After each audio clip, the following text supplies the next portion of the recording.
Good morning. How's everyone doing today? I just found out that nothing cures hangover better than speaking at 9 a.m. So here we go.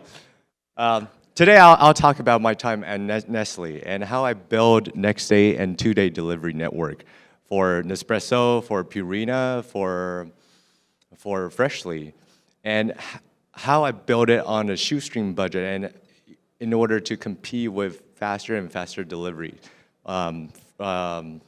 So that's, and then we'll talk about autonomous trucks. I was in the auto industry for 7 years. How autonomous trucks will impact the future of network design as autonomous truck that can operate 24/7, literally shrinking the distance between DCs and consumers. So that's going to be a fundamental shift in terms of how we define cost, speed, and flexibility.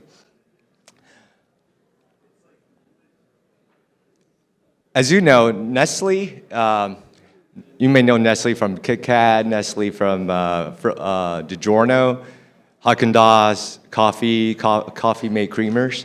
But Nestle has many brands that we deliver directly to consumers. So back in 2022, we spent about $300 million in last mile delivery just in itself. And one of the biggest brand was, here you can see our spend, our contribution. One of the biggest brand was Nespresso. And I'll show you different ways of how we build different DTC networks. And Nespresso was a more expensive and conventional way to build faster delivery.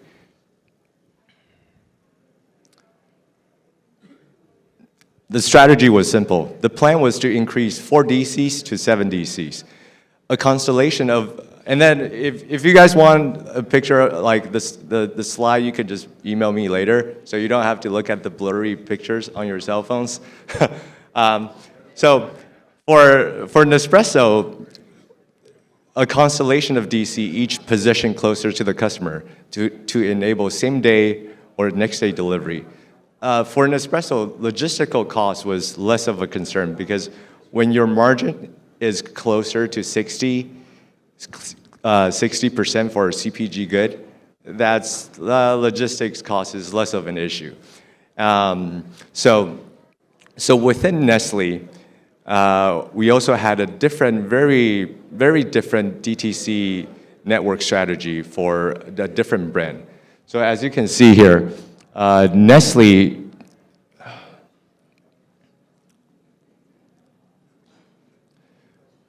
from 4 DC to 7 DCs in order to get to an 80% one-day delivery. And then we look at Freshly. Freshly was a business that Nestle bought for $1 billion. So Freshly is a meal kit company. And back in 2020, I didn't have the luxury of time or money to slowly build the infrastructure. So what I did was, in order to have that next day delivery, the workaround was for me to build that middle mile network myself, inject my shipments to over 20 injection points in order to scale delivery and delivery in a more cost-effective way. So I was zone skipping across the US. That enables me for faster next-day delivery. So if you take a look, on the map, everything blue here is one-day delivery. On the left, we have Nespresso. On the right, that's Freshly. So these are the different networks, as you can see. With 2 DCs, with Freshly, I was able to achieve 87% just by zone skipping, by managing my own middle mile network. On the left, this is Nespresso with 4 DCs.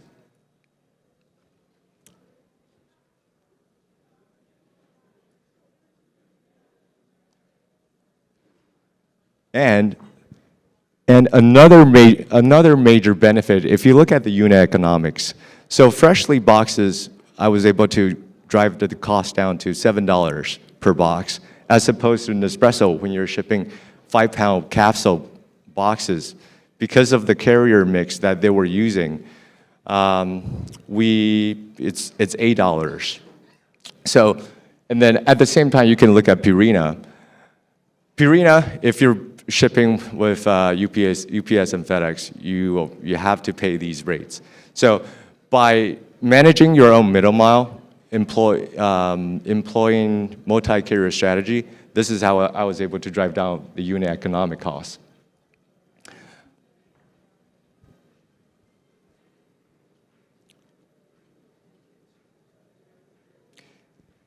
So now, if you think about the potential of zone skipping and having this conveyor belt of this middle mile where you can deliver product faster and cheaper. And back in the day, it required a very hands-on team to manage that and a very smart system in order to build this robust network. But if you think about it, what if one day human drivers are replaced by autonomous trucks that can do it for cheaper and faster? What are the implications and the impact? So unlike human drivers, we know autonomous trucks that can run nonstop, and it shrinks the travel time between destination. So what happens when geographical boundary shrinks? So for example, if anyone go to Europe, it has a really robust bullet train system. In Europe, it allows us to travel further cover greater distance in shorter amount of time. So people travel further and more frequently than ever before. So with autonomous trucks, it's going to have the same effect. The middle mile will be even cheaper, faster, and more reliable than ever before. A product that we ship from New York to LA, that takes 5 days. In the future, it's going to take 3 days. And as a result, if you look on the right, you can have these mega DCs where you can have greater coverage, greater reach, faster delivery that was once thought impossible. So as a trend in the next, when I looking at different networks for different companies within Nestle, I came to the conclusion that within the next 10 years, there will be a rise of supersized DC.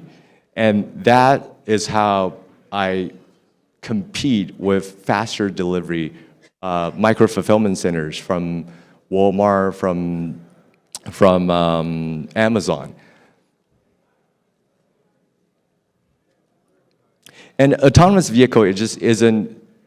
cars just isn't a new vehicle, but to me that was the logic because I was in the auto industry for 7 years, and combining my practical experience at Nestle and also my background in automotive industry, it gave me a new way of thinking how we move goods. Supersized DC on the right you have micro-fulfillment strategy where Amazon, Walmart has the money and the infrastructure play, but how do we compete with that, right? So there's a new technology give us a new way to think about goods where we can drive, in these mega DCs, we can drive significant automations, simplify all the complexity under one roof. We have lower inventory, and that's how I personally think distribution network will be in the future in order to compete with the likes of Amazon's and Walmart, where they're building more complexity, having more inventory. On the other hand, you can actually build a super efficient mega DCs where you can automate the heck out of that building, drive super low costs, and have just as fast of a delivery as a micro-fulfillment center. So lastly, I just want to end on this.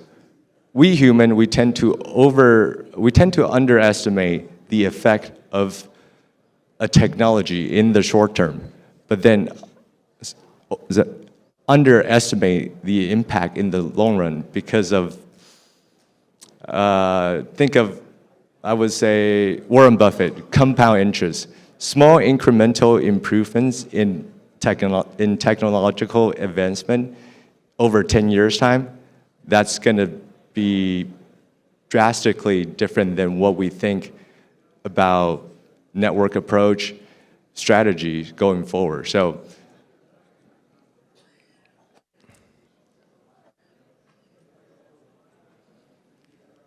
today, one thing that I like the audience to leave this conference is think about technology that's evolving around us.